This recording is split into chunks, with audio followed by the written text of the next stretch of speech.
A paz do Senhor, meus irmãos. Estamos aqui para mais uma lição da nossa Escola Bíblica Dominical.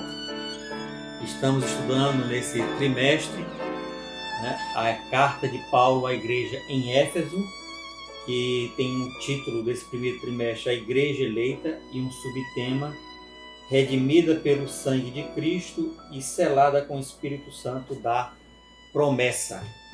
E a lição de hoje é a lição de número 9, de 31 de maio de 2019, que traz como título O Mistério da Unidade Revelado. O texto áureo está lá na carta de Paulo aos Efésios, capítulo 3, verso 5, que diz: o qual noutros séculos não foi manifestado aos filhos dos homens, como agora tem sido revelado pelo Espírito aos seus santos apóstolos e profetas. E a verdade prática que diz: Deus revelou o mistério que esteve oculto desde todos os séculos aos profetas e aos apóstolos do Novo Testamento. Vamos para a nossa leitura bíblica em classe, que está baseada na carta de Paulo aos Efésios, capítulo número 3, versículos de 1 a 13, que dizem da seguinte forma: por esta causa eu, Paulo, sou o prisioneiro de Jesus Cristo por vós, os gentios, se é que tendes ouvido a dispensação da graça de Deus que para convosco me foi dada, como me foi este mistério manifestado pela revelação, como acima em pouco vos escrevi, pelo que, quando ledes, podeis perceber a minha compreensão do mistério de Cristo, o qual noutros séculos não foi manifestado aos filhos dos homens, como agora, tendo sido revelado pelo Espírito aos seus santos apóstolos e profetas, a saber, que os gentios são co-herdeiros e de um mesmo corpo e participantes da promessa em Cristo pelo Evangelho, do qual fui feito ministro pelo dom da graça de Deus que me foi dado segundo a operação do seu poder. A mim, o mínimo de todos os santos, me foi dada esta graça de anunciar entre os gentios, por meio do Evangelho, as riquezas incompreensíveis de Cristo, e demonstrar a todos qual seja a dispensação do mistério que desde os séculos esteve oculto em Deus, que tudo criou, para que agora, pela igreja, a multiforme sabedoria de Deus seja conhecida dos principados e potestades nos céus, segundo o eterno propósito que fez em Cristo Jesus, nosso Senhor, no qual temos ousadia e acesso com confiança pela nossa fé nele.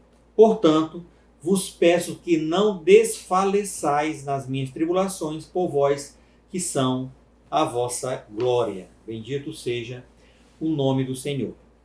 Bem, a lição de hoje, ela tem um objetivo geral, que é estudar o mistério de Deus que esteve oculto e a revelação concedida aos profetas e aos apóstolos.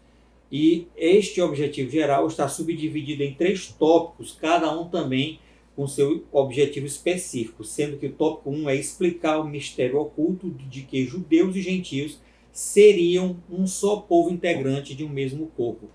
O tópico 2, expor como e quando Deus revelou o mistério aos apóstolos e aos profetas. E finalizando no tópico 3, mostrar que desde a eternidade o mistério esteve encoberto para ser revelado em tempo oportuno.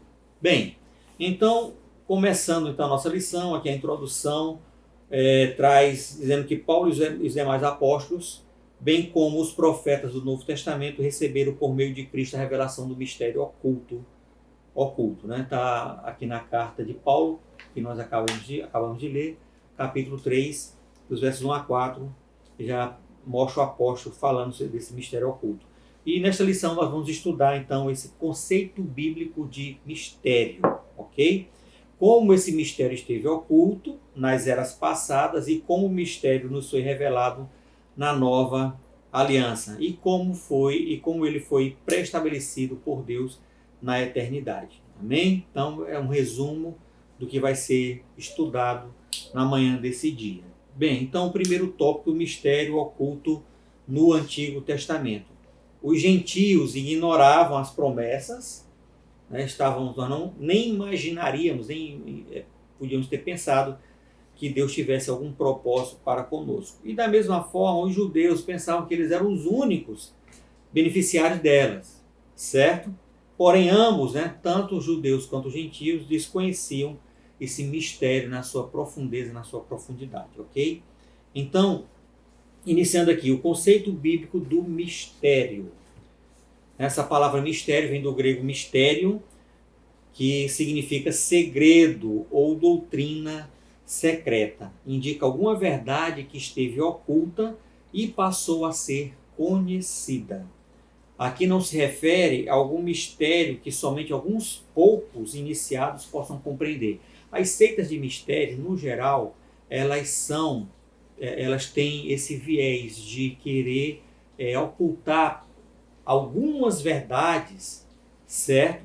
E desta forma tentar controlar a informação e dessa forma controlar as pessoas que fazem parte dela. A palavra mistério aqui no contexto do Novo Testamento, tanto no Antigo quanto no Novo Testamento, não tem essa conotação de algo misterioso reservado a um grupo específico, né? As seitas de mistério, podemos citar algumas das que a sua existência ela fica clara nas páginas do Novo Testamento, como o gnosticismo. Eles tinham essa separação, como se fossem castas, né, da humanidade. Então eles dividiam a humanidade em ílicos, em psíquicos e em pneumáticos. O que era isso? Os ílicos seriam os homens meramente carnais que estão ligados às coisas materiais, a esse plano terreno que não tem nenhum tipo de revelação, compreensão das coisas espirituais. Certo? Esses aí não tinham salvação, estavam perdidos, destinados à perdição. Tinha os psíquicos, que eram como se fosse uma segunda classe, que esses seriam salvos, mas não teriam a mesma posição e glória e não atingiriam o mesmo nível da primeira classe, que eram os pneumáticos, que esses sim, que eram os espirituais, para quem os mistérios eram revelados e só eles podiam ter esse conhecimento. Aqui no Novo Testamento não tem essa subdivisão, pelo contrário, certo? No cristianismo significa uma verdade que esteve encoberta, mas que agora foi revelada em benefício de todos. Não é apenas um grupo reservado que vai ter acesso a esse segredo, a esse mistério que foi revelado, certo? Pelo contrário, todos vão ter acesso a esse mistério revelado e podem ser beneficiados com tudo que advém dessa revelação que vai acontecer na pessoa de Jesus Cristo, ok? Bem, então o mistério, nesse sentido do Novo Testamento, é algo que estava oculto e foi revelado. Era alguma coisa dentro do projeto, decreto de Deus, que só ele conhecia e que ele resolveu revelar no tempo oportuno, no tempo adequado. Não é que Deus queira esconder de nós, seus filhos, alguma coisa. Pelo contrário, ele quer que nós conheçamos tudo, certo? Mas nós não estamos preparados para entender tudo e a qualquer momento. Então Deus nos prepara. E nesse sentido aqui, desse mistério revelado, Deus foi preparar a humanidade para receber a revelação desse mistério, ok? E agora revelado, ele se torna público e acessível a todos quanto queiram através da fé em Jesus Cristo, nosso Senhor e Salvador. Bem, então o desconhecimento do mistério. Para compreender em que sentido o mistério esteve oculto, desde outras gerações, é preciso pôr em foco o advérbio como, que aparece no texto com valor circunstancial. Noutros séculos não foi manifestado como agora. Está lá no capítulo 3, verso 5. Né? Paulo diz assim, o qual noutros séculos não foi manifestado aos filhos dos homens, como agora tem sido revelado pelo Espírito aos seus santos apóstolos e profetas. Ou seja, então dá a entender que o mistério ele foi revelado parcialmente, não na sua completude, com toda a clareza e profundidade. Ele foi conhecido dos santos do Antigo Testamento, mas não da forma como ele foi desvendado, revelado e aberto nas páginas do Novo Testamento. Então dá para entender até que o Novo Testamento ele veio na realidade para desvendar esse mistério que estava oculto, trazer ele de forma mais compreensível e aberta e completa para os santos do Novo Testamento, ok? Bem, então a expressão como indica que no Antigo Testamento esse mistério não foi dado a conhecer tão claramente como foi agora revelado pelo Espírito Santo, tá? Isso não quer dizer que antes da Nova Aliança ninguém tomara conhecimento acerca desse mistério, certo? Bem, Então vamos ver como esse mistério foi apresentado nas páginas do Antigo Testamento, como os santos, os profetas, os patriarcas entenderam ou tiveram conhecimento desse mistério. Bem, os escritores do Antigo Testamento não apenas conheciam a respeito das bênçãos prometidas aos gentios, eles fizeram menção delas. Lá em Gênesis capítulo 12, Deus, quando chama Abraão, diz para Abraão que nele, em Abraão, todas as nações da terra seriam benditas. Ok? Então Deus já começa a descortinar um propósito que ele tinha para toda a humanidade. Não apenas agora com Abraão, mas que todas as nações iriam ser abençoadas em Abraão. Agora, como isso aconteceria, para Abraão não foi revelado, mas ele já toma conhecimento de um projeto de Deus, agora que Deus está começando a anunciar. Certo? E nas páginas do Antigo Testamento nós vamos ver os profetas Isaías, Malaquias também fazendo menção disso. Certo? O profeta Isaías, para citar apenas um de seus registros em relação a esse mistério, lá em Isaías 11, capítulo 11, né, versos 9 e 10, ele escreve: não se fará mal nem dano algum em todo o meu santo monte, porque a terra se encherá do conhecimento do Senhor como as águas cobrem o mar. Naquele dia recorrerão as nações à raiz de Jessé, que está posta por estandarte dos povos, a glória lhe será a morada. Ou seja, então há uma bênção aqui prevista para as nações. Né? O estandarte, né, de Jessé aí, pai de Davi, que apontava para Jesus Cristo, a promessa messiânica. Então, o estandarte da casa de Davi, que é o estandarte messiânico, estaria sobre as nações. Então, uma revelação de que os gentios, né, tinham uma bênção aí em Cristo, certo? Então, esse mistério ele começa a ser anunciado, mas não de forma clara, até porque a própria humanidade nem a própria nação de Israel estava preparada para ter essa revelação. Bem, o que esses profetas não sabiam era como isso aconteceria, como Deus faria algo totalmente novo, certo? Ou seja, as barreiras, né, raciais, religiosas que haviam entre gentios e judeus, elas iriam ser removidas, mas o judeu jamais imaginaria que isso aconteceria, porque na visão do judeu, o gentio sim poderia fazer parte da comunidade de Israel, desde que ele fosse circuncidado, como nós comentamos em lições anteriores, e fosse se tornado judeu. Se ele se tornasse judeu, então ele poderia ser participante das promessas dadas a Abraão, ok? Eles jamais imaginariam que seria em Cristo sem a necessidade do gentio se tornar judeu, ok? Então, os gentios, todos os povos se tornariam um só povo entre judeus e igreja. Esse era o mistério que estava oculto, ok? Finalizamos então o primeiro ponto, o primeiro tópico da nossa lição. Vamos para o segundo tópico, que diz o mistério revelado no Novo Testamento. Então vamos ver como esse mistério que começa a ser anunciado a Abraão e aos profetas do Antigo Testamento, como ele agora no Novo Testamento ele se torna claro, ele é desvendado, é revelado, é como se as cortinas se abrissem, como o livro que estava selado, lacrado, tivesse sido aberto e dado oportunidade para que todos tomassem conhecimento do seu conteúdo. Então esse mistério é revelado agora no Novo Testamento. Então o plano divino oculto quanto à Igreja de Cristo é a ênfase paulina acerca do mistério revelado. Então a ênfase que Paulo vai dar em relação a esse mistério que esteve oculto é justamente a existência da Igreja, né? Que no projeto de Deus já havia esse projeto já desde as eras passadas, mas que só veio a se tornar público, ou seja, a ser revelado, descortinado no Novo Testamento. Bem, revelado aos apóstolos e profetas. Ao fazer a abertura do capítulo 3 de Efésios, Paulo destaca a sua condição de prisioneiro, o processo da sua vocação e como lhe foi este mistério manifestado pela revelação. Certo? Então, Paulo, nos primeiros versículos do capítulo 3, ele diz que é o prisioneiro de Jesus Cristo, né, em favor da igreja, e ele faz alusão de que eles tinham ouvido a dispensação da graça de Deus que havia para com eles, né, para com Paulo foi dada a ele. E como foi esse mistério manifestado pela revelação, como acima em pouco vos escrevi. Se a gente retroceder no capítulo 2, a gente vai ver essa revelação que Paulo fez, que foi assunto do nosso estudo na lição passada. Então, em passagem correlata, Paulo deixa claro que não recebeu o seu apostolado de homens, está lá em Gálatas 1:1, que a doutrina que ensinava não aprendeu com nenhum homem, está em Gálatas 1:11, e que ao ser enviado aos gentios não consultou homem algum, está em Gálatas 1:16. Então significa dizer que a chamada, a doutrina e a comissão lhe foram divinamente confiadas pela revelação de Jesus Cristo.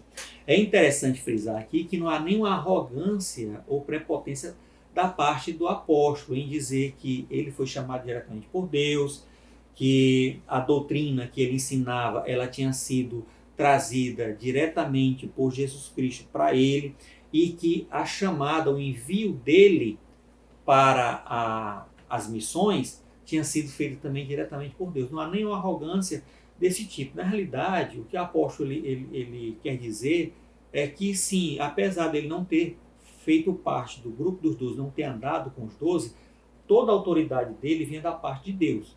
Ele vai mostrar, ele vai deixar claro que não é arrogância da parte dele, porque lá em 1 Coríntios 2:1, ele diz assim: eu, irmãos, quando fui ter convosco, anunciando o testemunho de Deus, não fui com sublimidade de palavras ou sabedoria humana. Ou seja, ele não foi com a sabedoria humana, como homem lá. Ele tinha um propósito, ele tinha um envio, um comissionamento da parte de Deus.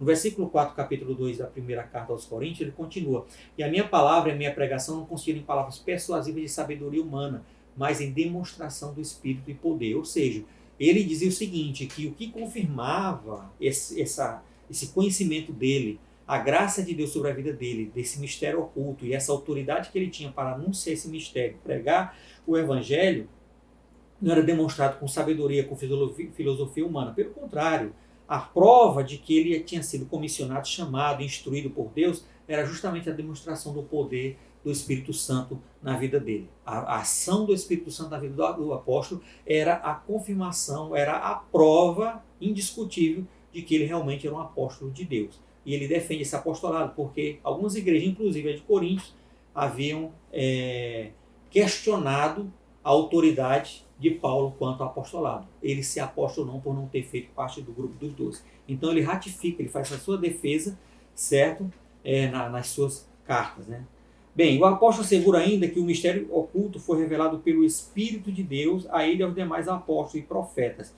Ele indica que o mistério divino não poderia ser desvendado por meio de raciocínio intelectual. É o que ele diz, né? Que a revelação vem de Deus, não vem de homens. Não é a sabedoria humana que vai revelar todos esses mistérios. Então ele afirma que foi revelação divina. Interessante que nesse mesmo capítulo, né, que eu fiz menção da primeira carta aos Coríntios, no capítulo 2, lá nos versículos 12 a 14, Paulo se expressa da seguinte forma: mas nós não recebemos o Espírito do mundo, mas o Espírito que provém de Deus, para que pudéssemos conhecer o que nos é dado gratuitamente por Deus, as quais também falamos não com palavras de sabedoria humana ensina, mas com as que o Espírito Santo ensina, comparando as coisas espirituais com as espirituais. Versículo 14. Ora, o homem natural não compreende as coisas do Espírito de Deus, porque lhe parecem loucura, e não lhe pode entendê-las, porque elas se discernem espiritualmente. Então, essa revelação desse mistério só pode vir através do Espírito Santo de Deus. Paulo deixa isso claro nas suas cartas, certo? Que os mistérios que a ele foram revelados para que ele pudesse transmitir para a igreja, veio através da revelação do Espírito Santo de Deus. Bem, o mistério oculto revelado. Em termos gerais, o mistério revelado é a igreja.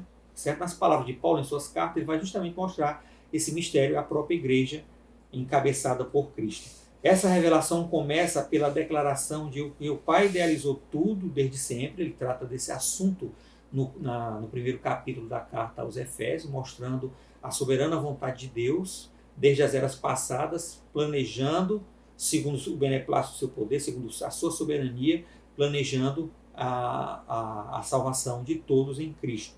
Certo? E ele prossegue com a execução da obra em Cristo, né? Que Jesus veio executar esse projeto que Deus havia idealizado desde as eras passadas, e que também com a criação da nova humanidade, nós estudamos no capítulo 2, versos de 1 a 11, os dois povos, judeus e gentios, se tornaram um só povo em Cristo Jesus. Ok? E a comunicação dessas verdades aos santos e apóstolos, ou seja, esse mistério e essas verdades trazidas de Deus foram comunicadas à igreja por intermédio dos apóstolos e profetas. A eles foi confiada esta mensagem. Por fim, o anúncio dessas dádivas do mistério revelado recai sobre a responsabilidade da igreja para que a multiforme sabedoria de Deus se torne conhecida. Significa que a própria igreja é a principal agência divina da divulgação desse mistério, a fim de unir todos os homens em um só povo por meio de Cristo. Ou seja, Paulo diz que os santos, apóstolos e profetas receberam a revelação desses mistérios de Deus. Esses mistérios foram entregues à igreja e nós agora, como igreja, recebendo esse mistério que agora está descortinado, está revelado, devemos levar ao conhecimento de todos os povos, porque Deus não quis que esse conhecimento, que essa salvação e que esse projeto dele em constituir a igreja, onde todos seriam salvos em Cristo Jesus, ficasse resumido a um grupo resumido. Pelo contrário, um grupo exíguo, mas sim chegasse ao conhecimento de todos os homens. Lá em 1 Timóteo 2,4, Paulo escreve que a vontade de Deus é que todos venham ao pleno conhecimento da verdade. Ok? Ou seja, então Deus quer salvar a todos. Então esses mistérios que foram revelados chegaram às nossas mãos e é responsabilidade nossa transmiti-los a todos. Bem, a magnitude do mistério. Outrora, ninguém tinha ventilado a possibilidade da formação de um só povo, sem distinção de pessoas, etnia ou classe social. Mas em Cristo e por Cristo, todos são um e participantes da mesma promessa. Ou seja, jamais aquela geração, né, que recebeu o Evangelho poderia imaginar que em um só local estariam judeus, gentios, bárbaros, escravos e livres, patrões e servos, homens e mulheres, formando um só corpo. Para eles era inadmissível, inconcebível para um judeu do século I imaginar que algo desse nível poderia acontecer trazido por Deus, certo? E Paulo, como um bom judeu, ele reafirma isso na sua carta, Gálatas capítulo 3, versos 28 e 29, quando diz assim, que não pode haver nem judeu, nem grego, nem escravo, nem liberto, nem homem, nem mulher, porque todos vós sois um só em Cristo Jesus. E ele diz, se nós somos um só em Cristo, também nós somos descendência de Abraão e herdeiros segundo a promessa. Ou seja, em Jesus nos tornamos participantes das promessas feitas a Abraão lá no passado. Ok? Então, esse mistério, ele estava oculto. E quando ele foi revelado, ele trouxe justamente essa possibilidade. Não apenas possibilidade, mas essa realidade de que em Cristo todos se tornam um, independente de sexo, independência de raça, de instrução, de nível. Todos são um. Não há mais homem nem mulher, não há mais escravo nem livre, patrão nem liberto. Ok? Todos são um em Cristo Jesus. Amém? Bem, então nós vamos agora já para o final da nossa lição, no tópico de número 3, que está subdividido em 3 pontos.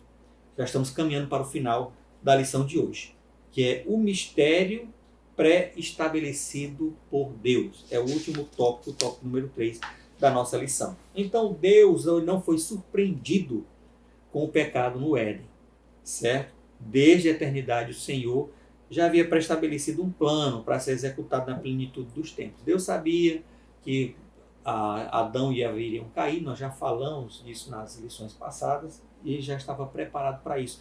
E ele já tinha sido, sim, o seu plano. E esse plano, esse seu decreto, estava oculto até que, na plenitude dos tempos, Deus viesse a revelar e trazer ao conhecimento de todos. Então, as riquezas insondáveis de Cristo. O mistério agora revelado e anunciado é considerado pelo apóstolo como riquezas insondáveis. Ou seja, dentro desse mistério revelado, que é a salvação de Jesus e que em Cristo todas as coisas, toda a criação seria congregada de novo, seria unida em Cristo, ele traz bênçãos tão indizíveis que o apóstolo chama de riquezas insondáveis. Ou seja, não dá para você chegar à completude, a desvendar por completo tudo que está embutido nessa revelação de Deus. Mas isso não impede que nós possamos ser participantes e desfrutar dessas bênçãos. Eu lembro bem quando Jesus, conversando com Nicodemos, ele fala para Nicodemos, o vento assopra onde quer, ouve a sua voz, porém não sabe de onde vem nem para onde ele vai. Assim é todo aquele que é nascido do Espírito. Então a ação do Espírito Santo sobre a nossa vida não dá para ser explicada, mas dá para ser sentida e experimentada. Então essas riquezas insondáveis que vieram dessa revelação, desse mistério oculto que se revelou em Cristo Jesus, não dá para escutar, não dá para sondar, não dá para analisar na sua profundidade, mas dá sim para ser participante e ser beneficiados por ela. Então a expressão se refere às maravilhas e à providência divina que estão além do entendimento humano. Então, para o apóstolo, compartilhar com os povos essas boas novas era algo imensurável, não se pode medir. Então, a mensagem da qual ele foi incumbido consistia em ministrar a todos a perfeição e a preciosidade do mistério que estivera oculto. Bem, então proclamar que essas dádivas foram projetadas desde a eternidade, sendo livremente concedidas aos homens por meio de Cristo Jesus. Então tudo abrange o beneplácito da vontade divina, ou seja, a soberania divina em decidir o que fazer, em projetar, em determinar a sua vontade no universo. Então, esse beneplácito da vontade divina, conforme está aí na nossa revista, articulou o plano, o conteúdo e a pessoa que executou. Ou seja, então, dentro do projeto de Deus, ele sabia muito bem qual o seu propósito, o que ele queria fazer, o que ele queria alcançar em relação à sua criação. Então, ele determinou tudo o que deveria acontecer e determinou quem seria a pessoa que iria colocar em prática de tal forma que esse seu projeto eterno fosse concluído com eficácia e alcançasse a todos quantos quisessem ser salvos e aceitassem a Cristo como Senhor e Salvador da sua vida. Então, esse plano pré-estabelecido por Deus, ele foi executado por Jesus com perfeição. Então, o eterno propósito em Cristo. Como vimos anteriormente, o mistério desde os séculos esteve oculto em Deus que tudo criou. O que significa que desde o princípio dos tempos, o Criador manteve o mistério encoberto para ser revelado em tempo oportuno. Então esse tempo oportuno é o tempo de Deus, o tempo que Deus sabe que tudo está preparado para que o seu plano possa ser executado e seja eficaz. Ou seja, ele precisa preparar os nossos corações, a nossa mente, o meio ambiente, as nações, as pessoas, tudo para que o seu propósito seja atingido com perfeição. Então indica que Deus sempre esteve no controle da sua criação, para que agora seja manifestada segundo o eterno propósito que está em Cristo. Ou seja, Deus não age tardiamente. Ele intervém, faz as suas intervenções no tempo certo. Ok? Então ele foi preparando a humanidade, o mundo, para que esse mistério fosse revelado. Certo? E como Paulo diz lá na sua carta aos Gálatas, vindo à plenitude dos tempos, Deus enviou o seu homem, o seu filho, nascido de mulher, nascido sob a lei. Ok? Pois bem, então assim o plano de salvação que abrange o mistério da igreja e a revelação desse mistério sempre estiveram de acordo com o desígnio divino para serem executados por intermédio de Cristo. Deus estava no controle. Como diz lá o Salmo, Deus reina, está sentado no seu trono. Então Deus tem o controle de todas as coisas, o Senhor reina. E finalizando, o plano divino pré-estabelecido. O plano divino não surgiu pelo advento do pecado de Adão. Como nós falamos ainda agora, Deus não foi surpreendido com a queda ali no Éden. Deus não foi apanhado de surpresa. Ao contrário, ele sempre esteve no controle e já tinha um plano de salvação pré-estabelecido desde a eternidade. Essa verdade nos ensina que por trás de todo evento da história existe um propósito eterno em andamento. As guerras que acontecem não acontecem pela vontade de Deus, não acontecem pela permissão de Deus. Deus tem o controle. Essa pandemia que o mundo no momento enfrenta não acontece porque Deus quer que trazer sobre a humanidade o mal. Pelo contrário, ele permite que aconteça. Tudo isso em decorrência do pecado, da rebelião humana, da dureza do nosso coração. E Deus permite que essas coisas aconteçam para nos trazer de volta a sua salvação, a sua comunhão.